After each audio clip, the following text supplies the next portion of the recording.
Welcome to Positively Nerdy number 106, Comics with Ketchup.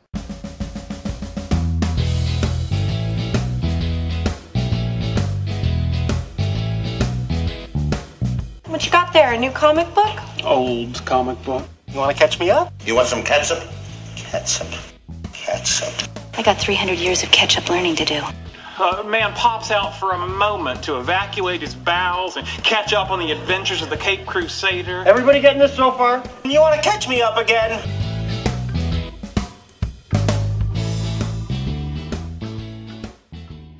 Welcome back, everyone, to a brand new episode of Positively Nerdy and the latest installment of Comics with Ketchup.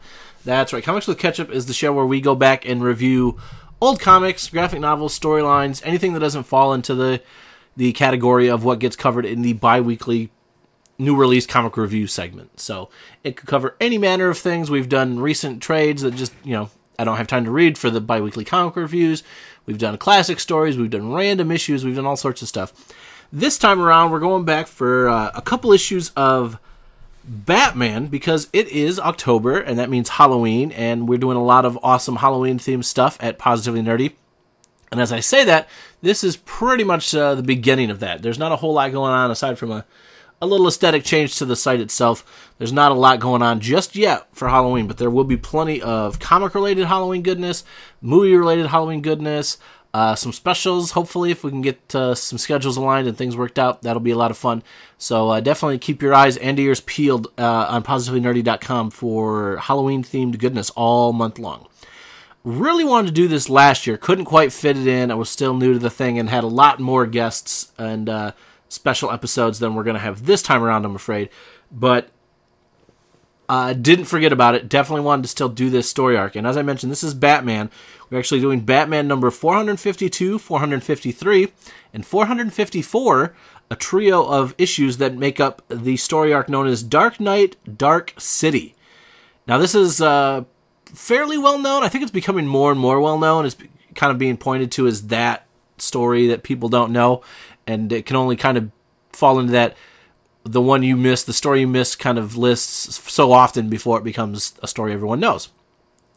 I myself found out about this story through Wizard Magazine, actually, back in the day. And don't always have to knock Wizard Magazine. I missed that magazine, to be honest with you. There's a lot of cool, I don't know if I'd still get it because I've tried to avoid magazines altogether now.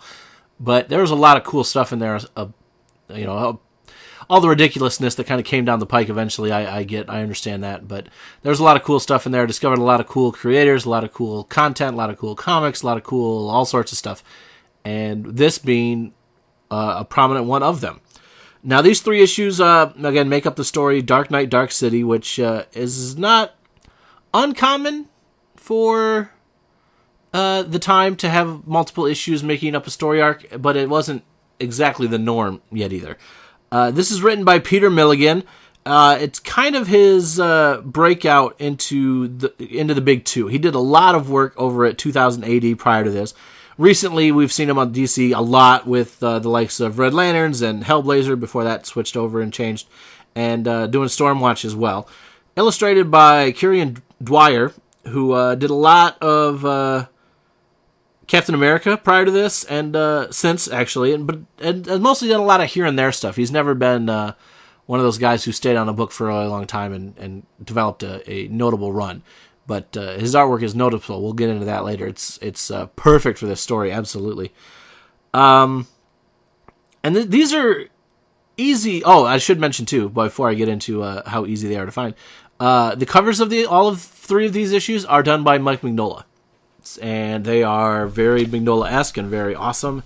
And as the name might imply, there's a reason we've got a guy like Peter Milligan who does a lot of bizarre supernatural type stories. Kieron Dwyer, again, some Captain America run I'm familiar with of what he's done, but definitely fits this kind of story. And then Mike Mignola covers kind of setting the scene. And that's because this is a very dark, gothic, disturbing 3 issues of Batman. And again, as I was about to say a minute ago, these are very easy to find in back issue bins at conventions, or if you buy them from an online retailer like a Mile High Comics or something that sells back issues online. Not the hardest issues to track down. They're very easy to find. You're going to find them pretty cheap, and they've even collected this story into a trade paperback. Again, adding to the luster wearing off that this is somehow a forgotten story. This getting more and more recognition all the time. And the reason I bring up how easy they are to get is in case you wanted to try and track them down before you listen to this issue, or this episode, excuse me. And the reason you might want to do that, this is a very awesome and entertaining story, will become a little less entertaining if you haven't read it and you listen to me talk about it and spoil everything and reveal all the twists and turns, because this is a dark, brooding Gotham story, if that makes sense. And it's a Riddler story. So you know there's going to be a lot of puzzles and clues and twists and turns along the way. So consider that your spoiler warning. I'll go ahead and throw it up officially here in just a second. But that is your warning that this story will not be as entertaining if you listen to this first and then read the comics. Comics with Ketchup kind of walks that line. Sometimes I want to tell you about something so you'll go out and get it and I don't get too spoiler heavy. This time around, it's going to be the opposite. We are going to go through each of these 3 issues more or less page by page. And if you've read them and now you want to follow along, that's kind of how this episode is meant to be. Instead of the other way around of listen to this, oh, that sounds interesting, I'm going to go read it. Because once you listen to this, well, hopefully you'll still want to go read it, but all the surprises will be gone. And there are some doozies in here. So, official spoiler warning. Spoiler alert! Hey, come on. I haven't seen it yet. It doesn't have anything to do with the plot. Still, I like to go in fresh. Thank you, spoiler alert. And with that, we get started with issue number 452, which again is the first of these 3 issues. Cover dated early August 1990. And we open up with the Confessions of Jacob Stockman, 1793. And we get a group of gentlemen. This is takes place several years before this. I think he mentions it's been about 30 years. And this is a ritual that these men are conducting. And they are at his family farm near the township of Gotham. Gotham spelled with an E back in the day, apparently. I kind of like that little distinction there. And this is a cult society, basically, meant to summon the demon, calling itself Barbathos, using spells laid out in this journal that they had found. And in order to control the demon, they needed a sacrifice.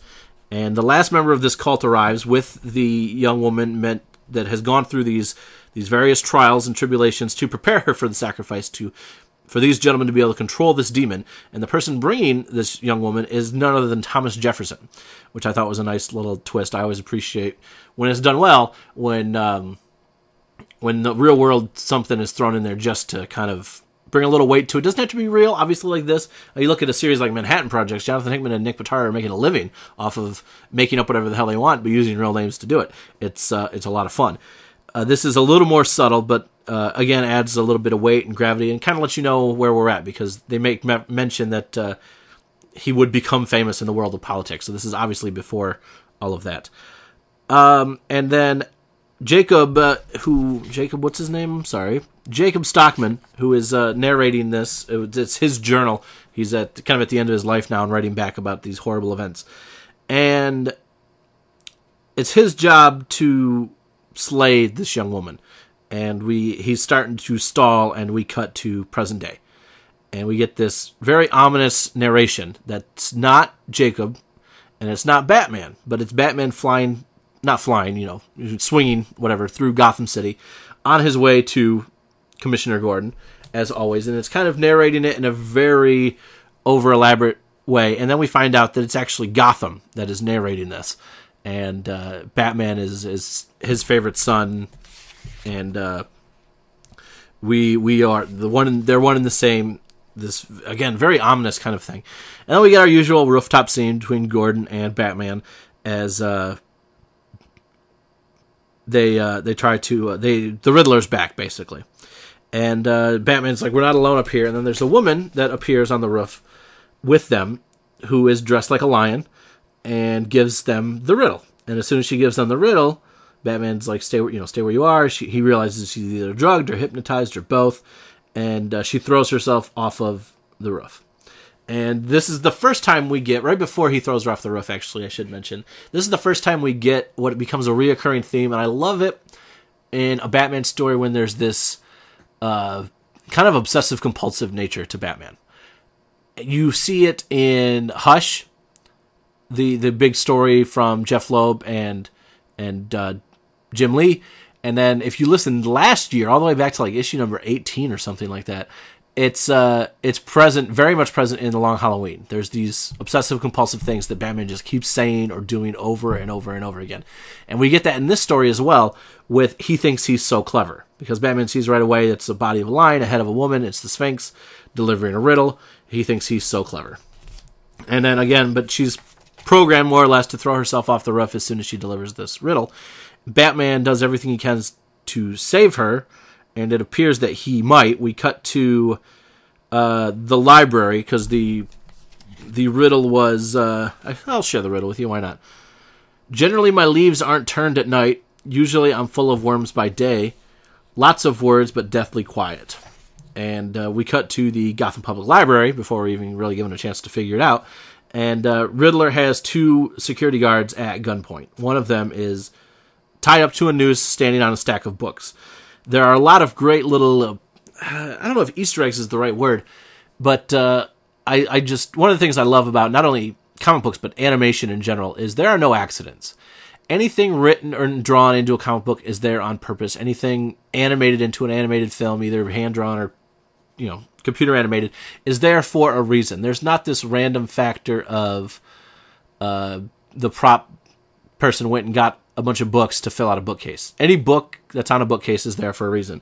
And Riddler tells the one in the noose that he needs him at the moment, but the other guard, he's expendable, and Riddler just shoots him in cold blood.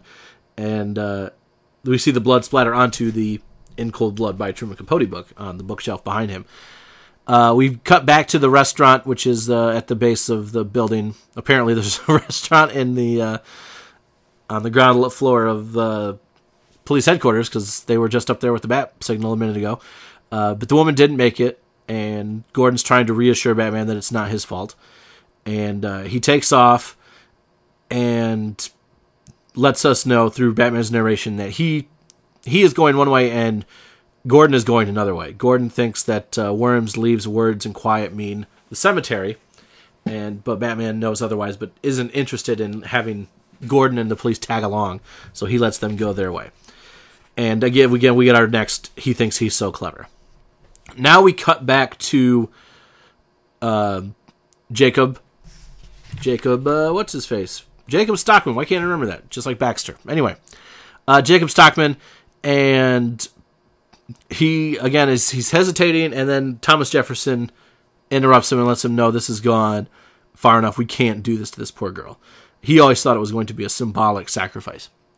So here we have our only quote-unquote real person now is the catalyst for we've gone too far, we can't do this. The voice of reason, if you will. So they're not completely corrupting one of our founding fathers. And they let Stockman kind of regains his nerve. It's a little weird after Jefferson intervenes. And he lets him know it's too late. The demon has already been summoned. And they turn and look, and there's this bat-shaped demon that swoops down into the cellar. They're like in this wine cellar type area. And they start scrambling like rats up the ladder to get out of this place. And then we cut back to the library as Batman arrives, and Riddler, of course, has to play the arrogant jerk, and, oh, I see, you finally solved my little riddle, yada, yada, yada. And the security guard is freaking out because these books are going to give way any minute, and he's going to die. If they do, we have Riddler reading a Kafka book. Seduction of the Innocent is one of the books in the stacks. Like I said, nothing is done on accident. But of course, Riddler kicks the books out from underneath the security guard, and Batman lets fly with a batarang to cut the noose, but he doesn't quite know if it's in time. Riddler takes off, completely uninterested in Batman after this point. Batman has rushed to the security guard's aid, is trying to give him CPR, mouth-to-mouth, the works. They rush him to the hospital. he will live, but his spinal cord was severed, and so of course Batman is now even more upset. Some of the policemen that are at the hospital let Batman know that the Riddler has stolen. I guess they don't know it's the Riddler yet, but Batman figures it out pretty quick. That 4 babies have been stolen at gunpoint, all only about a week old. None of them with rich daddies, no ransom notes, anything like that. And one of the gunmen left a cassette behind, and it's labeled The Hanging Man. Now, cassette tape, well, in the 90s, if you were around in the 90s, you know what a cassette tape is, and if you don't, I'm not going to explain it to you, but it's an old-fashioned MP3 player, let's put it that way. And then we get another, he's so clever, he just loves being clever. And Batman listening to the riddles, and it's a very, very easy riddle, and basically telling Batman to go to a blood bank. And Batman even comments that it's a little too easy, don't know why Riddler's making it so easy. He let me go when he could have attacked me when I was trying to save the security guard. I'm starting to feel like a rat running through a maze. And there's some henchmen there that he dispatches very quickly and easily because he's just not in the mood kind of thing. Goes into the blood bank, and Riddler is in the storage room with all the blood, basically, with another baby, and Batman threatens, obviously giving back the child. Riddler's, okay, sure, no problem. Chucks the kid. Batman has to move, and the artwork and the internal monologue of Batman work in contrast so great that just you kind of feel Batman's strain and desire to get to this kid in time. It's terrific the way it all works out together, but it's subtle. It's not huge explosive panels or splash pages or anything like that, but you get Batman's commitment and dedication to getting to a distance that he really has no right to get to in order to save this kid. And he throws out a batarang and is able to actually catch Riddler at the same time as he's holding on to the baby, and then we find out the baby's just a dummy. And it explodes, and it's full of blood, apparently, and then all of the surrounding suppositories of blood start to explode around him, so Batman is just drenched in blood. Riddler has, of course, taken off. He summons the Batmobile to him, hops in it, and starts taking off after Riddler. And there's a great internal thing by Batman here, too, of all composure being gone in the Riddler's face when he catches up to him because he got out of there too quickly, and it's starting to crack the Riddler's plan. And it's kind of that little thing, like Batman starts to think that he's got the upper hand, or he's starting to unravel the Riddler a little bit. And then one of the babies appears right in the middle of the road, and Batman is barely able to stop in time. Again, the artwork, the monologue, everything is done so well that it's very taut. It's very suspenseful, just like it's supposed to be. And then you factor in the fact that Batman is now covered in blood. For a moment, he thinks he's hit the child because of the thud, and then he starts to hear a baby cry, and he gets very, very, obviously he's very, very grateful, almost excited, and heads out to rescue the child and sees that the Batmobile broke because he broke so hard, and that was the thud he heard. And it's actually a really sweet scene. It's bizarre, but as he picks up the kid and he starts talking to him, Batman, covered in blood, holding a little baby in a diaper, is a bizarrely sweet little scene. I don't know how to describe it or why it is, but just maybe the contrast of everything else we've gone through. This is some pretty heavy stuff. I guess in the Arkham games you're used to the Riddler killing in cold blood, but for the most part, the Riddler not a cold-blooded killer. And so it's very bizarre to see him like that, and Batman even comments on that at one point. And we cut back to Wayne Manor. Bruce, I should say, is taking a shower, trying to get the blood off of him. He's kind of recapping everything that's happened, while Alfred is working on the riddle of the Riddler. And Bruce finally shares with someone else, but he mentioned it earlier that he feels like he's being watched throughout this entire time. Not by the Riddler, by a Riddler crony, but just being watched, and he can't explain it. Now, the clue has a very old reference to a poem, and Alfred is actually the one who figures it out. And they decide that they can't give him any more time. He's got it with the baby's lives in the balance. Bruce has got to head back out, and a great Alfred moment of him opening up the armoire, the cupboard, whatever it is, the closet, the whatever. I've taken the liberty of preparing your apparel. I take it it's evening wear tonight, sir. And of course, the bat costume is right there. Very cool Alfred moment. We cut now to the cemetery. Very dark, very creepy. Dwyer's artwork is just perfect. The colors are muted, so just like it should be. Great cemetery scene. Again, this is October. We're celebrating Halloween. Perfect. And we come back to Gotham's narration and talking about how just creepy the cemetery is, basically, and narrating what Batman does and what he's doing. And then our big cliffhanger for this issue is a zombie corpse rising out of its grave and reaching toward Batman. And Batman has a very, well, it's in shadow, but a very freaked out look on his face.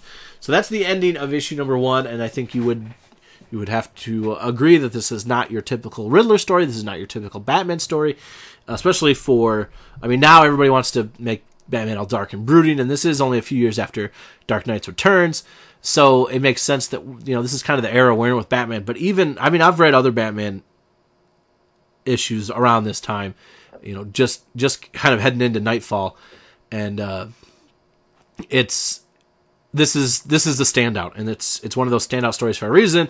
But again, now myself being part of this company that's letting more and more people know about it, it's becoming more and more well known, and there's a reason it should be more and more well known. So let's continue that and head into issue 453, cover dated late August of 1990, as it would be, and we pick up right where we left off with the zombie corpse coming toward Batman, and more of Gotham's narration, and kind of talking about this macabre dance that the two of them are about to do, and now we get more zombies popping up, and Batman. We cut back to Batman's narration, and he's not really sure what to make about it. Those one zombie's got him pinned down. He's very, very strong, and he's trying to figure out if he's dead or not. What is he going to do? So he basically just gives him this giant backhand, and the guy groans and lets go, and he's like, huh, for a corpse, that was a hell of a groan.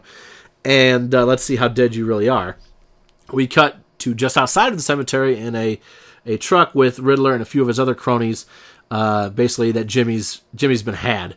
So we know that one of these guys is, in fact, one of the Riddler's cronies.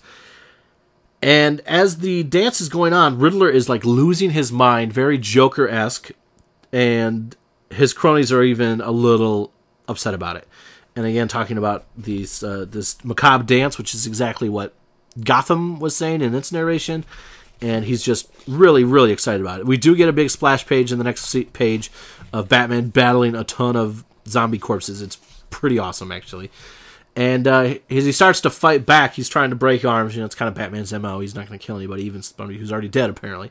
And it's all cybernetics and special effects. And he's like, oh, well, that's all right. So he kind of lets fly on the other ones as they all start falling apart, basically. And then there's one actually running away, and the one that he had hit before.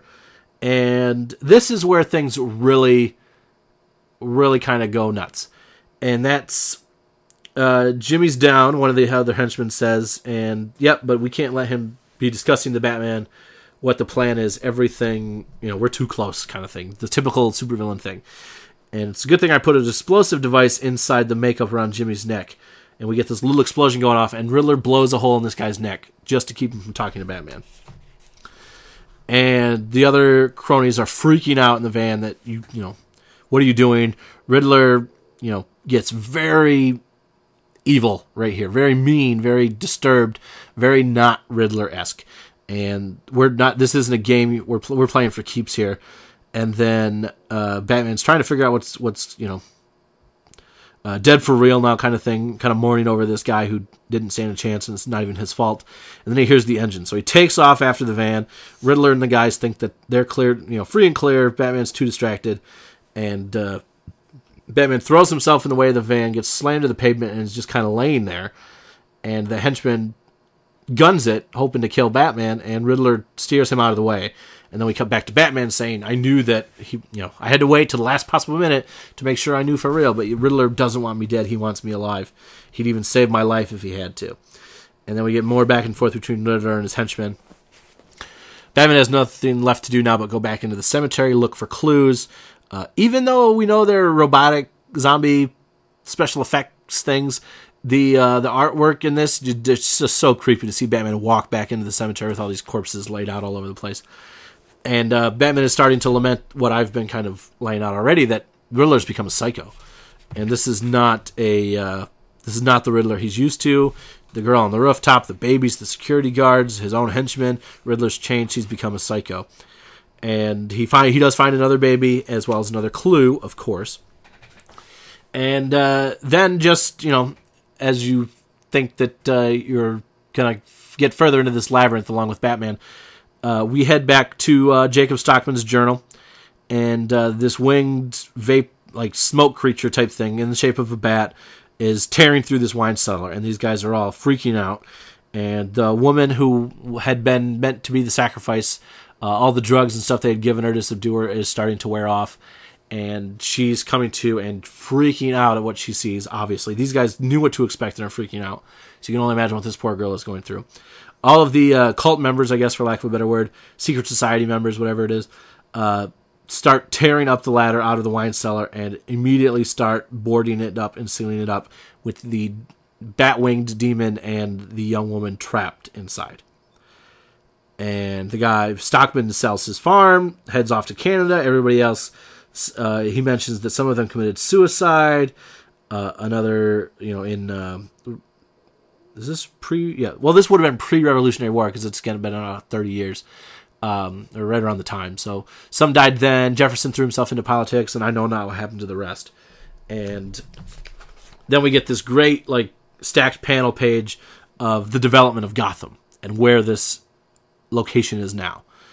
And it's not a good part of Gotham, but what is a good part of Gotham? It's not like the Narrows or anything, but it's like a fried chicken store and a tattoo parlor above where this barn cellar used to be. Batman is driving through a very similar part of Gotham now, again, going over everything. A lot of repetition in this. I know I can get repetitious sometimes too, so I shouldn't criticize this, but it's part of that Batman OCD that I mentioned. Batman is mulling over everything that's gone on in this issue and a half so far, and it's a lot, and he's exhausted. And this is another Batman trope that you see a lot, and I really appreciate. And actually, there's kind of a predecessor to probably the most famous one would be Nightfall, when Bane just put Batman through his paces and threw all these different rogues at him. And again, to bring up Hush again, you see it in that. And it's just this desire by the bad guys to realize that the only option they really have to defeat Batman is to just run him ragged. Because again, he's obsessive, and he will go after every clue and every lead and every conceivable possibility in order to track you down. So you're going to exhaust him in the process. Now the riddle is easy. He says that any schoolboy knows the answer, but he's just shot, and he's got to lay down. And he's shot repeats over and over and over again as he's starting to fall asleep, and he has a nightmare involving the day his parents were murdered. And again, the artwork on this is fantastic, very moody, very disturbing, very perfect for the story. And he kind of remembers a weird thing, and the clue is you'll find another little tot where the 25th was shot or something along those lines. And Batman wakes up screaming, remembering that there was a McKinley street near where his parents were shot, and he starts freaking out that maybe the Riddler knows. This is too much of a coincidence for the next clue to be near where my parents were killed. I hope he doesn't know. Of course, we go to Hush, and he does. Sorry to spoil Hush. Cut to Riddler and his cronies preparing for Batman's arrival. And they've got flamethrowers and ping pong balls and another baby and pets, apparently. And we see one of the henchmen didn't deal with the pets so well. He's got a bandaged up, bloodied arm, kind of passed out. They're not sure, actually, if he's going to... how he's doing, because they took half of Stefan's arm with him, apparently. Batman swinging across the city, comes to McKinley's Tavern, or Milligan's Tavern on McKinley Street. Starts asking them about what's going on. Have you seen anybody out of the ordinary? Man with a baby. And suddenly a van slams backwards into the front window, and out come these several massive pit bull terriers who start tearing through the patrons of the bar like nothing. Batman's trying to take them down as humanitarianly as possible, knowing that there's no bad dogs, just bad owner kind of thing, and very, very politically correct, which is good. But Batman would do, I would think. I don't think he even killed the dogs in the Dark Knight movie, did he? I don't think he did. Maybe he did. Anyway, turns out one of the people in the bar is an off-duty cop, and he starts shooting the dogs. And one of them gets on top of Batman, gets a very good dominant position again. Batman doesn't want to kill it, and is hoping that the cop doesn't try to shoot it because it'll kill him too. Or he doesn't trust the guy's shot based on the condition he's in, again, being at the bar. And someone hands him a knife, and he ends up stabbing the dog. And there's the description of feeling the blood wash over his hands, and who gave me this knife? And then the bartender's running away, and he's like, why did he give me the knife? Why is he not running away? Why is it a silver knife? The cop lets him know that, go ahead, Batman, I'll take care of the bar here. Batman tears off after the van, which is being driven through remote control. Riddler is speaking to him through a radio and letting him know that he's got another riddle for him. You better hurry because there's another baby's life that's dependent on you.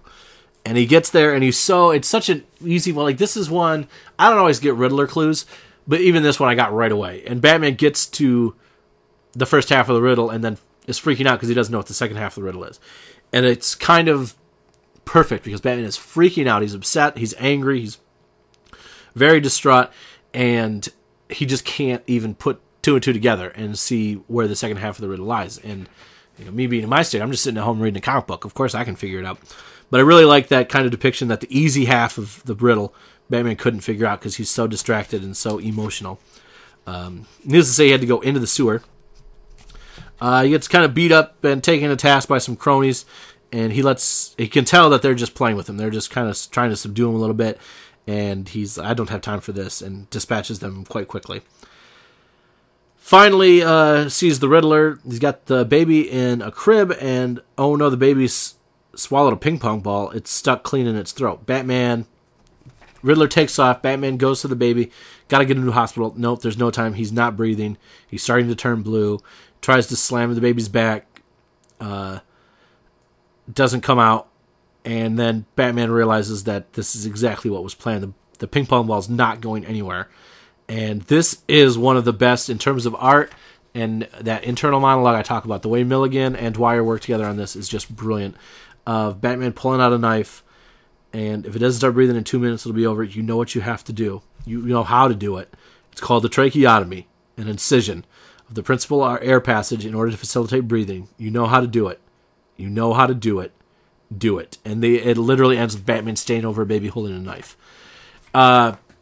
Creepy, crazy, disturbing stuff, right? It's why I love this 3 issues. Why I read this 3 issues. I try to anyway. Every Halloween. I try to read Long Halloween every Halloween too. But I just... it's so good and it's so creepy and unnerving. And what the hell is the Riddler's problem? And... let's just get into 454 now, because I know that you guys want to know how this ends as badly as I do. If that is, you didn't take my advice and read them ahead of time. Now, hopefully, you're hanging on the edge of your seat and you really want to know what's going to happen next. We pick up right where we left off, as we did last time, with Batman standing over the baby with a knife, and he's panicking, obviously. The knife should be sharper, should be finer, should be a scalpel, not this butcher's knife, should be cleaner, should be sterilized. But it's all I've got, and I'm all you've got. And then we get Batman's, or actually not Batman, it's Gotham's narration. And he cuts him, he cuts the baby, it's working, but the baby's now bleeding. So he's got to get into the hospital, and again, just the determination of Batman, this time narrated by the city of Gotham. Awesome. Batman's in the hospital, which is always weird to see Batman in a building with his uniform on, but just hanging out. It's not quite as bad as the 60s TV show, but it's a little weird. Gordon is there, and they talk about the baby a lot, that Michael's only 8 days old, he's still on life support, could go either way. I tried to save him, Jim, but maybe I ended up killing him. And Gordon's trying to let him know that if the worst comes, you didn't kill him, the Riddler did. We've got 3 babies back. There's only 1 left now. And 1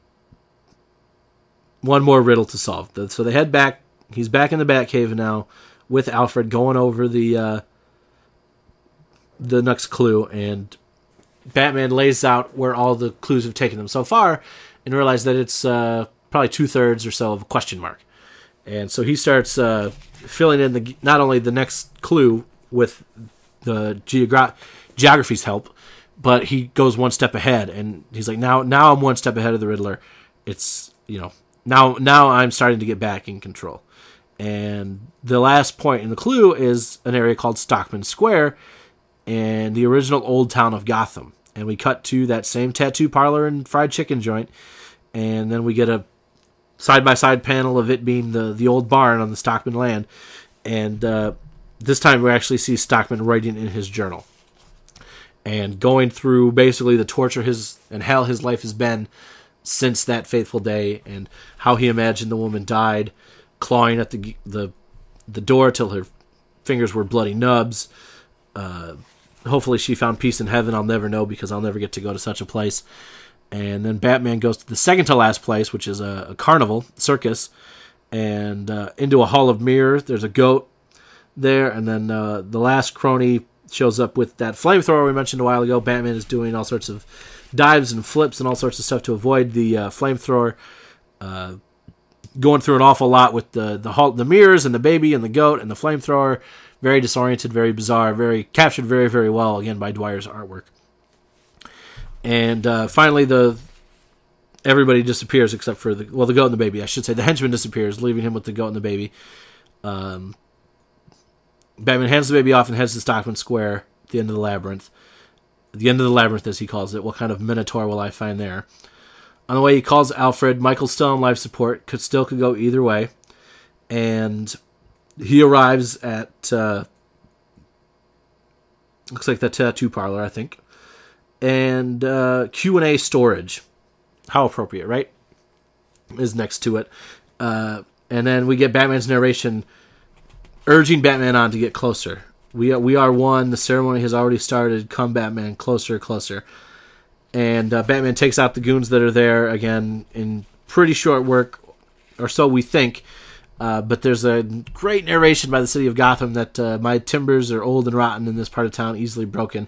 So the support beams that Batman's been swinging on give way. He's indisposed, and Riddler has to stop his flamethrower henchman from using the flamethrower on Batman.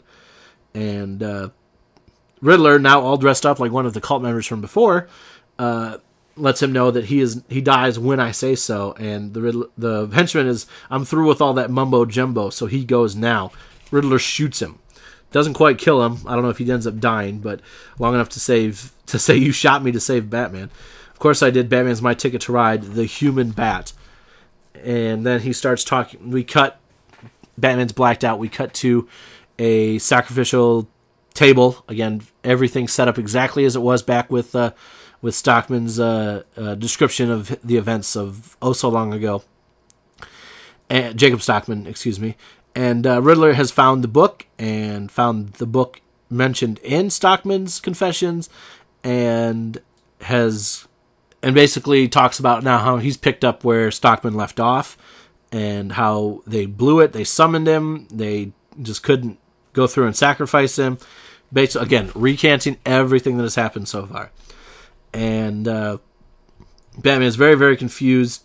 And Riddler lets him know that the demon is still here, waiting for the human bat, waiting for the sacrifice. The demon never went away. And that's when he's like, and then the woman is actually, her skeletal remains are still in this cellar, which is very creepy, needless to say. Batman starts to figure out all those stupid riddles and all those setups where Riddler preparing himself for the sacrifice, and the 6 stages of preparation. First, he had to kiss the lips of a hanged man. In this case, it was giving mouth-to-mouth to the security guard at the very beginning. Second, he had to be bathed in human blood, which was the blood at the blood bank that exploded all over him. Next came the dance macabre, a dance with the dead dug up from a local cemetery. This one is probably the biggest of the group, because they weren't ever, I don't think, corpses actually, unless he animated corpses with the cybernetics. That'd be weird. The fourth was to slay a wild dog with a silver dagger. So that was with the pit bulls and the silver dagger provided by the bartender, who was obviously a Riddler informant. And then the one that Riddler says he's the most proud of was he had to slit the throat of an unbaptized child. But a good guy like you wouldn't do that unless it was the only way to save it, as in a tracheotomy. Last was the regular Black Magic Sabbath dance, acrobatics before the devil, represented by a horned goat. It took a flamethrower to make you do the acrobatics, but they still count. So, really, really cool, I thought anyway, because you start to figure out that this is where Riddler's headed, obviously. You don't bring up what happened in old Gotham for nothing, right? And this is something we've seen before in, I think, Gates of Gotham, the Scott Snyder series, they talk about this.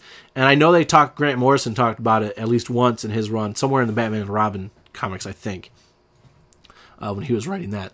So this is something that has stayed ever present in Batman's continuity, which I think is terrific. Riddler is just preparing to complete the sacrifice as the demon starts talking to him. Batman is trying to manipulate him, saying that this voice is manipulating you. It's getting you to do what it wants. You aren't in control here. Whatever this demon thing is in control. And Riddler kind of dismisses it, and this demon starts talking to the Riddler and basically confirms everything that Batman has just said, that he is hungry for power. He's so easy to disguise myself as you and whisper in your ear and seduce your heart, and that Batman and I are related. He is Batman the Dark Knight. I am Gotham, the Dark City. And Riddler starts freaking out. And it's, are you the demon? Are you both Barbathos? Excuse me. Are you Gotham? And he just replies the same, no difference. And I have no further use for your riddling. And tries to get rid of him. Riddler does make it out, seals the door, much like before with Stockman and Jefferson and everybody. Takes the flamethrower to it even. We do find out the flamethrower henchman did end up dying. And there's just no time to escape, or so we think. And then the demon, Gotham, whatever you want to call it, shows Batman what happened through these creepy images. And it's, you need to get out. You need to do whatever you can. You need to set this right, because they trapped me in limbo along with the girl, and until that she is laid to rest, it's going to stay this way. And I waited for a bat who would answer them so I might be free. So basically, this spirit was using the Riddler to put Batman through these to get him to this point, because he is the human bat, the Barbathos. Really interesting twist. Not a twist you would have saw. I mean, with the Riddler, you know that all of these clues are building up to one big thing, right? It's, I mean, going all the way back to the 60s TV show, that's what he does. It's little clue, little clue, little clue, little clue. All of them have to do with the big thing. Even Batman Forever, that was the way it was. With this super reach of Mr. E. But didn't see the twist coming that Gotham or the demon was the one manipulating Riddler. Alfred actually comes to the rescue because Riddler has set the building on fire and barricaded Batman and this woman, who he sees her as a woman. It's just her skeletal remains, but because of the demon's manipulation, he actually sees her as a woman and is able to carry on a conversation with her. And they escape, and it's almost a little too nice, but at the same time, I think it's just, my description of it doesn't do it justice. I think it's probably the best way to describe it. We get more Gotham narration. Batman, oh Batman, my favorite son. I knew you were the one to do this. And the Riddler is gone. They don't know where he is. Alfred and Batman. Alfred's very confused about the young lady, as he puts it. Her name is Dominique, Batman learned, and that she's almost home. And then we get back to Wayne Manor, and out behind Wayne Manor, he interns Dominique alongside his mother and father. And for some reason, that always gets me. I just absolutely love it.